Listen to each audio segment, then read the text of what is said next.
I'm a man who loves Cuban food, but the food here is just not right.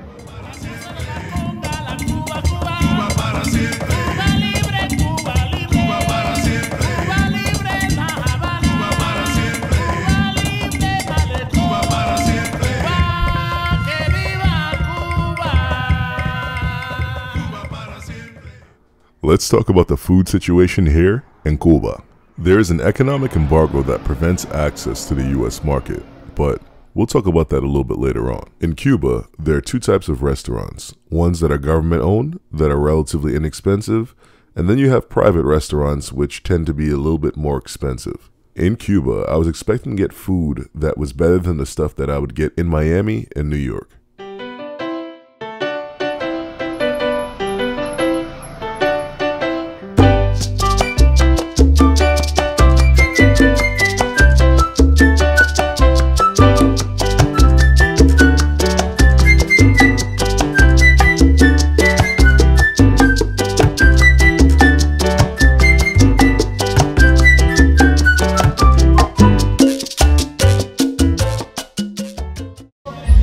Guys, I'm gonna be 100% honest. I'm extremely hungover from last night.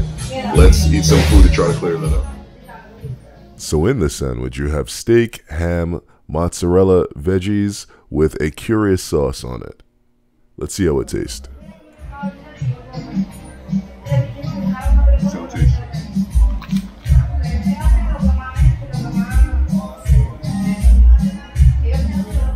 So for those of you who know the channel, you know my mannerisms, and if I like something, my eyes will pop or I'll start dancing with the food. In this situation, you can really taste the age of the meat.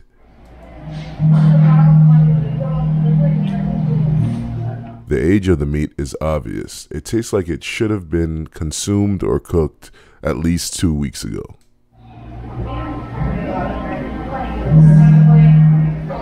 Due to Cuba having a command-style economy, the market doesn't dictate what's brought there. The government dictates what's brought there. So the materials that Cuba has access to are limited and somewhat inferior in comparison to other places.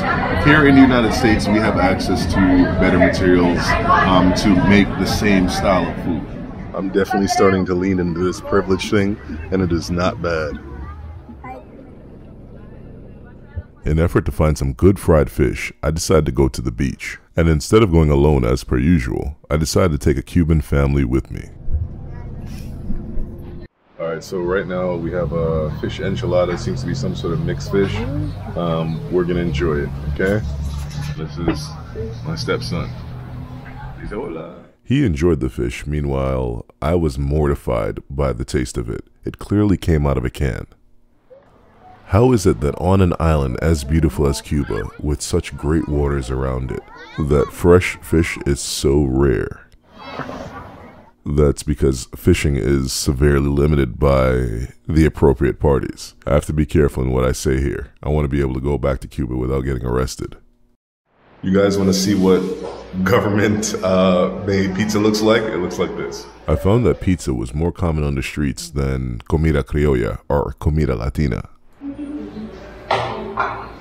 The kid was ecstatic with all the pizza. He probably ate a pie and a half on his own within like 30 minutes. Meanwhile, the New Yorker pizza snob in me was mortified with the taste of this thing.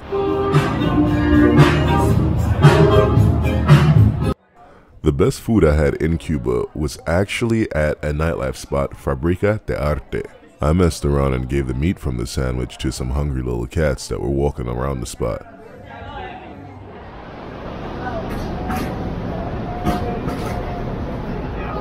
Food was so bad in Cuba that I had to come to my local Dominican Cuban spot here in New York City to make up for it. So here we go. I didn't even fully make it home from the airport. I went with my suitcase directly to the restaurant to cleanse myself. Cleanse complete. Now, Cuba wasn't all bad. One positive was the quality and the organicness of the vegetables. Another positive was the rum. One bottle for about $8. The problem, it's certainly not the quality of the chefs, but the quality of the food. And this is not because they don't want high quality materials. It's simply that they can't get it. Unfortunately, due to the economic embargo in Cuba, they just simply can't get the same things that we have access to here, unless you get it on the black market. Something as simple as Coca-Cola has to be routed through Mexico as opposed to coming directly from the United States. And I can tell you this, the Coca-Cola in Mexico definitely tastes different in comparison to the stuff that we get here in the States.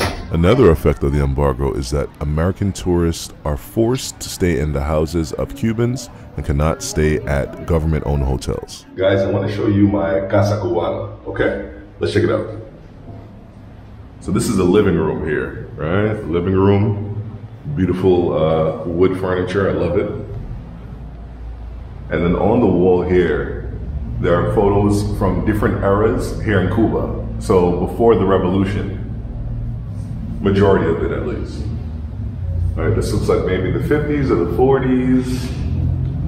This is the rail station up here. Okay, Capitolio.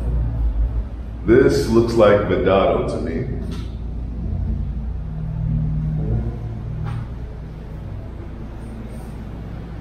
Looks like here Capitolio was being constructed.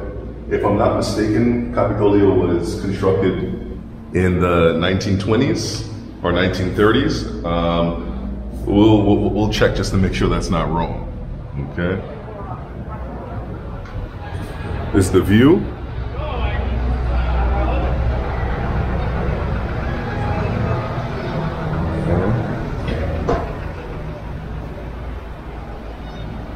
Pardon my stuff in the corner, messy guy stuff. Okay. This is where we keep the water, if you want to call it that. Yeah. Definitely a bottle full of rum. And right here is the bathroom. Okay. Now, I wasn't expecting it, but the water is super abundant here, at least in this apartment, and we haven't had any outages yet.